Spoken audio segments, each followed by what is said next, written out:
মনিপা, আপনি অনুষ্ঠানে আসবেন জেনে আমাদের দর্শক অনেক মন্তব্য করেছেন, অনেক প্রশ্ন করেছেন। সবচেয়ে কমন প্রশ্নটা আপনাকে করছি, যে সেটি হচ্ছে যে আপনি এটা নিয়ে যদি একটু ব্যাখ্যা দেন। আপনি নাকি চাঁদাবাজির পক্ষে কথা বলেছেন কোন এক টক শোতে, সেখানে আপনি জাকাতের বিরুদ্ধে বলেছেন। এই নিয়ে আপনার যদি একটু ব্যাখ্যা দিতেন। আপনি জাকাত। আমি এটা জি। অনেক ধন্যবাদ আপনাকে এই জি। প্রশ্ন করার জন্য।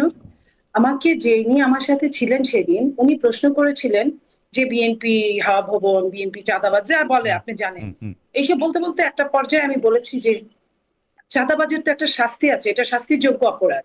শাস্তি যখন একটা মানুষ কমপ্লিট করে তখন কিন্তু তার ওই জায়গা থেকে সে কিউর হয় যখন শাস্তিটা কমপ্লিট করে। বাট আপনারা যারা গরিবের, জাকাতটা গরিবের জন্য, আপনারা যারা এ টু সেট আপনাদের দলে জাকাতটা নেন, জাকাতে নিয়ে আপনারা চলেন, একটা বেতনের 5% বা ব্যবসার 5% পার মান্থ আপনারা নেন, সেটাকে কি আপনাকে বলে? আপনাকে কি জাকাত বলছে তো যে ওটা গরিবদের জাকাতের জন্য, টাকা, বেতনের 5% জাকাত তো জাকাতের টাকা? ধনীদের এটা কে জন্য বলছে? না। বেতনের 5% হ্যাঁ, জাকাতের টাকা, এটা আপনাকে কে বলছে? আমি এটা জানি, আমি না এটা আপা, এটা আপনি শুনেছি, ভুল তাদের জানেন আপা। মুখে বলেছি। আপা, আপনি এটা ভুল জানেন। তাদের মনে হয় এটা আপনি আবার আমি চেক করে দেখেন। আমি আপনার যেটাই হোক, তারা যে একটা একটা টাকা নেন, তারা তো ওই টাকা দিয়ে চলে, তাদের তো নিজের ইনকামের পৃথিবীতে টাকা দিয়ে তাদের পৃথিবীতে দল বহু চালায়। পার্টি এমনি চলে আমরা যেমন আপনার। আমাদের ইনকামের আপা, টাকা আমি একটা দিয়ে। কথা বলি, আপা আবার একটা কথা বলি, পৃথিবীতে বহু পার্টি এমনি চলে। এই যে খোদ ডেমোক্রেট রিপাবলিকানদের কথা আমরা বলি না, খোদ ডোনাল্ড ট্রাম্প বিলিয়নিয়ার, কিন্তু চাঁদার টাকাই চলে ওনারা, জাকাতের টাকা না। টাকার টাকা চলা আর জাকাতের টাকা চলা কিন্তু এটা আলাদা জাকাতের জিনিস। টাকা কি আপা? এটা কি খালেদ সত্যি ভাই, কথা? আপনি আপনি আপনি যখন একটা জায়গায় দিতে বাধ্য হবেন পার মান্থ, হ্যাঁ, পার ইয়ার, হ্যাঁ। আপনি যখন দিতে বাধ্য হবেন, আপনি কিন্তু মনে মনে ধরে নিবেন। আপনি যখন আপনার গরিব আত্মীয়কে কিছু দেন, তখন কিন্তু আপনি মনে মনে ধরে নেন যে আমার উপর আল্লাহ এত পার্সেন্ট জাকাত তুমি ধার্য করেছো, আমি এই জায়গার থেকে আমি অমুককে এত টাকা দিয়ে দিলাম। হুম। আপনি কিন্তু, আমরা কিন্তু এটাই করি, এটাই নিয়ম। তো এই জায়গা থেকে আমি ওই কথাটা বলেছি, যারা জাকাতের উপরে চলে কিন্তু তাদের, আপনি বলেন যার দুইটা হাত আছে, পা আছে, একটা 4 চাকার গাড়ি চালায়, একটা ভালো ফ্ল্যাটে থাকে, তার কি জাকাত তার জন্য কি প্রযোজ্য? অথচ তাদের কোনো ইনকাম নাই, তারা কিন্তু এ টু জেড ওই দলের টাকা দিয়ে তারা তাদের মতো করে চলে, দলের গাড়িতে তারা তাদের মতো করে চলে। আমি ওই কথাটা বলতে চেয়েছি, আর কিছুই না। আপা আমি একটু বলি আপনাকে। প্রথম কথা হচ্ছে জাকাত হচ্ছে যে আপনার ইনকামের 5% না, সেটা বোধ হয় 2.5%। না, জাকাত তো 2.5%। আড়াই আপনি পার্সেন্ট যদি সুতরাং এটা একটা আপনি, সেটা আপনি একটা জাকাতের সাথে পোশাকের মেলানো বেশি ঠিক যদি হইলো আপনি কিনা আমি জানি ইনকাম না। করেন। 2 নাম্বার, আমার মত কিন্তু প্রত্যেকটা পলিটিক্যাল পার্টির যারা সমর্থন করবেন তাদের টাকাই তাদের চলা উচিত। কোনো ম্যাজিক দিয়ে চলা উচিত না, বড় বড় পলিটিক্যাল পার্টির মতো, যে তারা একটা ম্যাজিক দিয়ে চলে, যে তারা কোত্থেকে টাকা আসে, কেমনে তারা কই থাকে, কেমনে তাদের আয় ব্যয় নির্বাহ হয়, সেটা তো তারা জানে না। জিজ্ঞেস করলে অন্য আমার অনেক কথা বলে। চাঁদাটা যদি, জিজ্ঞেস করলে অন্য আমরা অনেক তো কথা বলে। ওইভাবেই আমার কাছে চলি। মনে হয় যে আমার এটা চাঁদা যদি পার্টি আপনার কাছে মেম্বারদের, চাঁদা হয়। পার্টি মেম্বারদের সেই জামায়াতরে অনেকবার প্রশ্ন করার পরে জামায়াত বলছে যে আমরা এটা আপনাকে খোলাখুলি দেখাইতে রাজি আছি, ওয়েবসাইটে দিতে রাজি আছি, আমরা কত টাকা আমরা চাঁদা নেই, কত টাকা আমরা কত দিয়ে জনের ঠিক, জন্য আমরা খরচ তো করি। এটাই চাই, কিন্তু ওয়েবসাইটে আসুক, কি- কোথা থেকে টাকা আসছে, কত টাকা আসছে প্রত্যেকের। আমাদের যেমন যে কিন্তু আপনি কি নির্বাচন এটা বলতে আমার মনে হয় যে আপনার এই বলাটারে, আমার মনে হয় যে আপনি একটু রিভিউ করতে পারেন। কমিটাটা কোথা থেকে আপনি ইনকাম করে বলাটারে তারা আপনি দিয়ে দিবে। রিভিউ করতে পারেন। এটা জামায়াতের মানে চাঁদার টাকায় বা জাকাতের টাকায় হয়তো চলার না, কারণ তারা পলিটিক্যাল যদি জাকাতের টাকায় না চলে, তাহলে তো এটা ডিসমিস, তাহলে তার কোনো কথা থাকে না। তারা যদি, যাদের উপর জাকাত বর্তায় না, যাদের উপর জাকাত প্রযোজ্য আপা না, এটা জাকাত তারা না। যখন আপা জাকাত খায় তখন আমি এটা আপা এটা বলেছি। জাকাত না, আসলে জাকাত না, সত্যি সত্যি জাকাত না। তারা যদি হচ্ছে, জাকাত না হয় তাহলে তো আমি লাগলো আপনার না। আমি বলি, যদি বাংলাদেশে আমি যদি কমিউনিস্ট পার্টিতে আপনাকে হোল বলি, টাইমার ছিল না আপনি যদি বাংলাদেশ। ওইখান দিয়ে না যান, তাহলে তো আর আপনার এটা লাগার কথা না গায়ে, আপনি তো ফুসকা পড়ার কথা না। এখন ব্যাপারটা হয়েছে কি আপা, আপনি ধরেন চাঁদা নেন না, কিন্তু আমি যদি বলি মনি আপা চাঁদা নেয়, তাহলেও আপনার গায়ে ফুসকা পড়বে। হ্যাঁ, আমি কে কে আমি কিন্তু ক্লিয়ার করব। আমি কিন্তু এটার জন্য ক্লিয়ার করব, আমি কিন্তু গালাগালি করব না। যেভাবে গালাগালি করছে, আমি তো ইসলামের বিরুদ্ধে কথা বলি না, আমি তো জাকাতের বিরুদ্ধে কথা বলি না। আমি বলেছি জাকাত যার জন্য প্রযোজ্য নয়, তারা যদি জাকাত ব্যবহার করে সেটা অপরাধ। যে অপরাধটা আপনার রাষ্ট্রীয় ভাবে বলা নাই যে এটার জন্য কোনো শাস্তি আছে, যে অপরাধটা ইসলামে বলা নাই, ইসলামে বলা আছে এটা নিতে পারবে না, না ধনীর জন্য কিন্তু আপা জাকাত না, আমি জাকাত আমি গরিবের আমি অধিকার। আমি আমি আমি ইসলাম দিয়ে বলি যে আপনি যখন কাউকে একটা ব্লেম দিবেন, তো সেই ব্লেমটা আসলে একটু পরিষ্কার হওয়া উচিত। এটা পরিষ্কার না আপা, এটা জাকাতের টাকা না। যারা এখানে টাকা দিচ্ছে তারা জাকাত মনে যদি করে দিচ্ছে না। জাকাতের টাকা না হয় তাহলে তো কোনো কথা নাই। যদি জামাত যদি প্রমাণ করে যে জামাত জাকাতের টাকা নেয় না, ফাইন, তাহলে নেয় না, বলবে সে নেয় না। ওকে। আমি তো বলি না যে এটা ইউনিভার্সাল না ট্রুথ, আপা, আপনি তারা এটা যখন প্রমাণ করে দিবে আপা তারা নেয় না। আপনাকে তো কোনো কিছু শেখানো নাই, কিন্তু আপনি যখন কাউকে কোনো কিছু একটা ব্লেম দিবেন, তখন সেটা প্রমাণ করার দায়িত্ব কিন্তু আপনার, যাকে ব্লেম দিচ্ছেন তার না। আমি এখনো বলছি, আমি আপনাকে বলি, আমি ইউরোপে গিয়েছিলাম 3-4 বছর আগে। হুম, হুম, হুম, সেখানে একজন জামাতের একজন ছেলে আমার সাথে সেমিনারে ছিল। হুম, হুম, তাকে আমি জিজ্ঞেস করেছিলাম যে আপনারা এখানে কতজন আছেন, কত লোক? হুম, বলছে যে লিস্টেড 35,000 হুম, ইউরোপে। হুম, তো আমি বললাম যে আপনারা কিভাবে চলেন?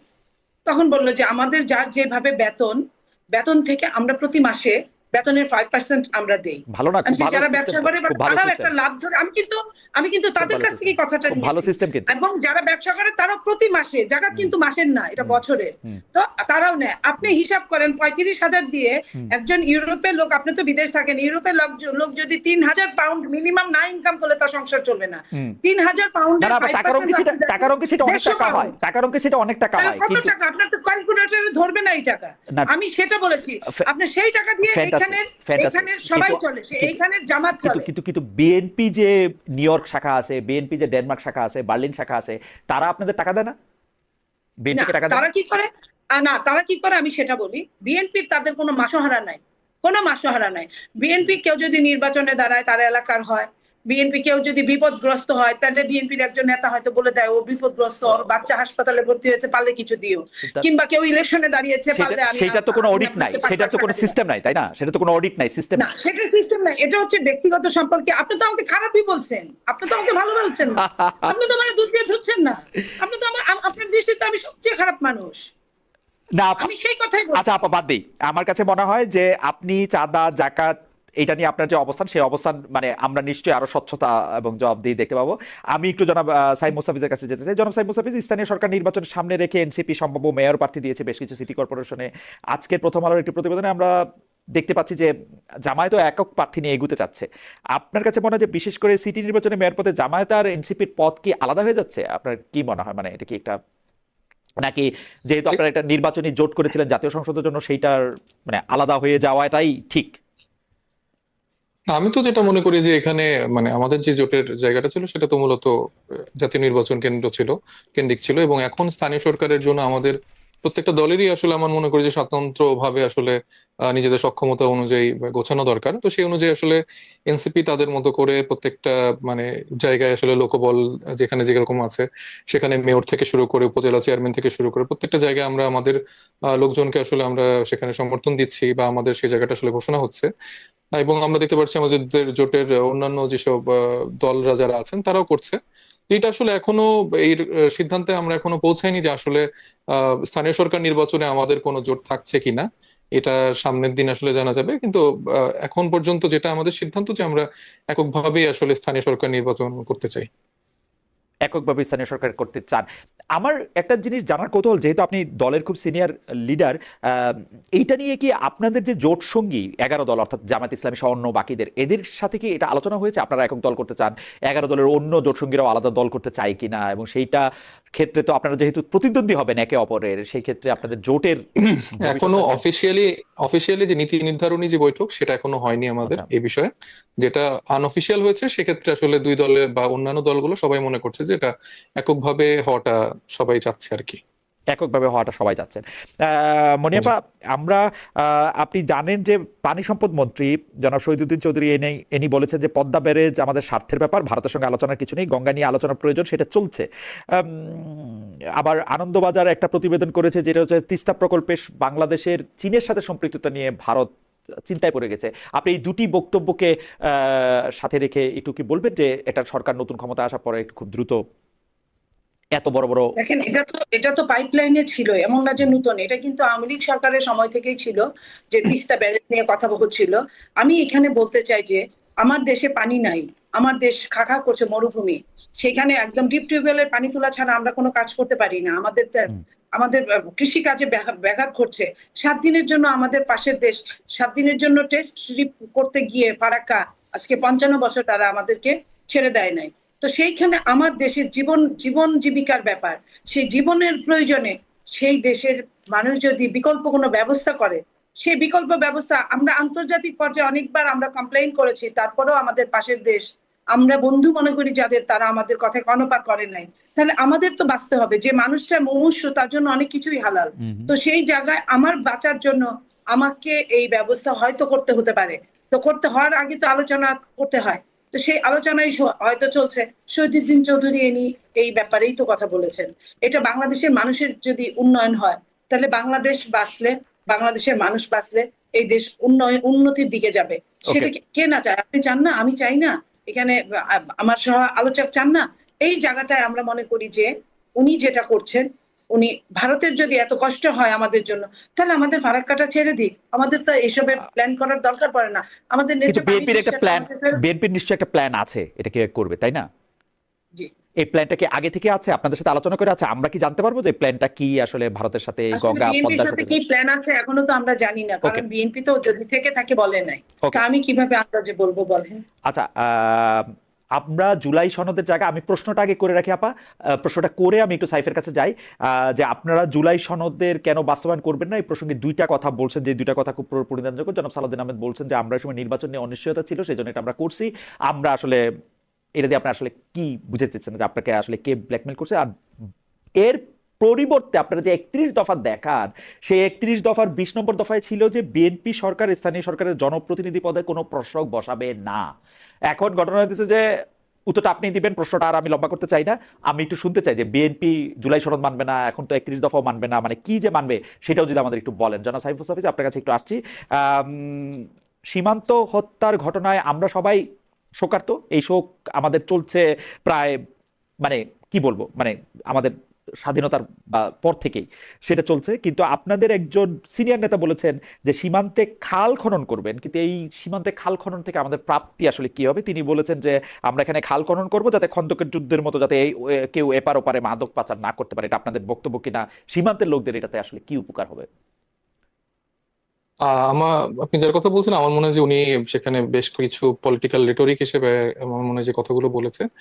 দলীয় অবস্থানের জায়গা, দলীয় বক্তব্য দলীয় আকারেই পেশ করা হবে। ওনার বক্তব্য যেটা ছিল আমার মনে হয় যে যেই প্রতিবাদ বা যে আসলে আমাদের মধ্যে কষ্টটা ছিল বা আছে, আপনি জানেন না যে আজকেও লালমনিরহাটে আমাদের একজন বাংলাদেশি কে বিএসএফ তারা গুলি করা মেরে ফেলা হয়েছে। তো প্রতিদিন আসলে আমরা দেখতে পাচ্ছি, এই কয়েকদিন আগেই দুজন মারা গেলেন, আজকেও মারা গেলেন, এবং এই সংখ্যাটা থামছে না। এবং সবচেয়ে মানে সংকটময় এবং দুঃখজনক বিষয় যে একটা নির্বাচিত সরকার বিএনপির জায়গা থেকে, পররাষ্ট্র মন্ত্রণালয় বলি, স্বরাষ্ট্র মন্ত্রণালয় বলি, বা দায়িত্বশীল কোনো জায়গা থেকে এখন পর্যন্ত আমরা এই বিষয়ে কোনো স্টেটমেন্ট দেখতে পাইনি। তো এটা আসলে আমাদেরকে ভাবাচ্ছে যে এই 17 বছর, বা আপনি যেটা উল্লেখ করলেন যে স্বাধীনতার পর থেকে যে সীমান্তে যে হত্যাগুলো হয়ে আসছে, সেক্ষেত্রে বাংলাদেশের যে একটা নীরব ভূমিকা, বা বাংলাদেশের আসলে কূটনৈতিক জায়গা থেকে এই বিষয়টা কোনোভাবেই তারা ডিল করতে পারে না, সেটারই এখন একটা আমার মনে হয় যে এই খলিলুর রহমান সাহেবদের নতুন আরেকটা যুগ তৈরি হয়েছে, যারা আসলে আবার ভারতের তাবেদারি বা ভারতের সাথে আসলে আমরা যেটা মানে বলি যে আসলে রাষ্ট্রের সাথে রাষ্ট্রের সম্পর্ক হওয়া উচিত, মানে রাষ্ট্র টু রাষ্ট্র বা ম্যান টু ম্যান। তো সেই জায়গা না হয়ে বরঞ্চ আমরা দেখতে পাচ্ছি আবার হয়তো মানে বিহাইন্ড দ্য ডোর কোন রকম চুক্তি, বা বিহাইন্ড দ্য আ- ডোর আ- কোন আমি রকম তাদের মধ্যে হয়তো আমি বা একটা একটা একটা মানে সমঝোতার ফলেই হয়তো বা এখন বিএনপির এই নতজানু পররাষ্ট্র নীতি আমরা আবার নতুন করে দেখতে পাচ্ছি। এবং সেই তারই পরিপ্রেক্ষিতে আমাদের যিনি নেতা এখানে গিয়েছেন, সেখানে সম্ভবত উনি বলেছেন যে সালাউদ্দিন সাহেবের কিছু পড়ে থাকা উচিত, বা এরকম কিছু রেটরিক ইউজ করেছেন, যেটা আসলে আমি মনে করি যে বাংলাদেশের আপামর যদি সাধারণ জনগণের কথা বলেন, তাদের ভেতরকার কথা বা আক্ষেপ এরকমটাই। জনাব সাইফ মুসাফিজ, মানে ছোট্ট করে যদি একটু বলেন যে এই ডক্টর মোহাম্মদ ইউনূস সরকারের সময় আপনি কি ভারতের এই সীমান্তে মানুষ হত্যা করার ক্ষেত্রে আপনি বড় কোনো ইয়া দেখেছেন, প্রতিবাদের জায়গা দেখেছেন? ডেফিনেটলি আমরাই করেছিলাম। আমরা চাঁপাইনবাবগঞ্জে না, এরকম আপনারা তো আর সরকার একটা না, ইনসিডেন্ট, মানে ডক্টর মোহাম্মদ ইউনূস সরকার করেছিল কিনা? তারা তো মানে সীমান্ত হত্যা নিয়ে প্রতিবাদ জানিয়েছিল। এবং সীমান্ত সে সীমান্ত সময় হত্যা তো নিয়ে মানে প্রতিবাদ জানানো কিন্তু আওয়ামী লীগ সরকারও, আপনার মনে না, আছে যে আপনি এজেন্ডার মধ্যেও ডক্টর রেখেছিল যে, ডক্টর ইনুস হ্যাঁ, ডক্টর ইনুস সরকার তো কোনো নির্বাচিত সরকার না। এটা আমাদের সাংবাদিক বন্ধুরা বা আমাদের যারা বিএনপি বলেন, সবাই আমরা কিন্তু বারবার বলে আসছি। তো একটা নির্বাচিত সরকারের যেরকম একটা পাওয়ারের জায়গা থাকে, বা যেরকম ভাবে তারা ডিসিশন মেকিং এর জায়গাটা নিতে পারে, সেটা কিন্তু বারবার আমরা বলেছি যে দ্রুত নির্বাচন দেন, কারণ এই সরকারের সেই সীমাবদ্ধতার জায়গাটা আছে।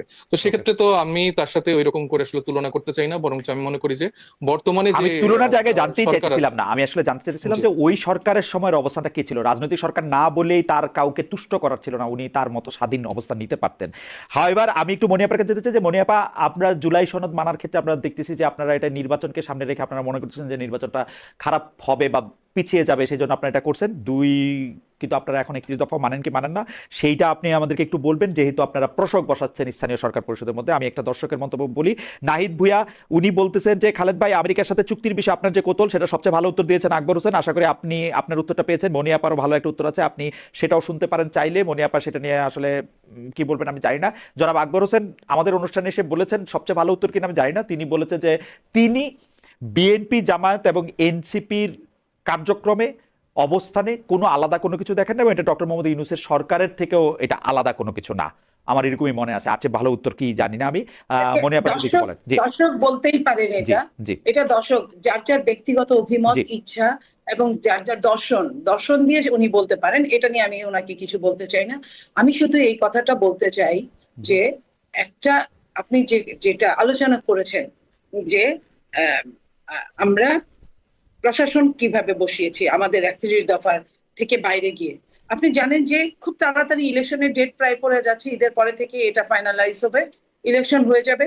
প্রশাসন যেটা নিয়ে কথা হচ্ছে, এটা হতো না যদি ইন্টারিম সরকারের সময় আপনার মনে আছে যে আহ, ইশরাক ইশরাক যখন রায় পেল আদালতে, এবং ইশরাকের মতোই আরেকজন সাদাত চট্টগ্রামে কিন্তু প্রশাসন এখনো চালাচ্ছে, তাকে নিয়ে কোনো কথা বলে নাই এনসিপি সহ অন্যরা। কিন্তু ইশরাককে যখন রায় পেল, গ্যাজেট হয়ে গেল, গ্যাজেট হওয়ার পরে এনসিপি সহ অন্যরা আপনার ইসির কার্যালয় ঘেরাও করলো, ইসির পদত্যাগ চাইলো।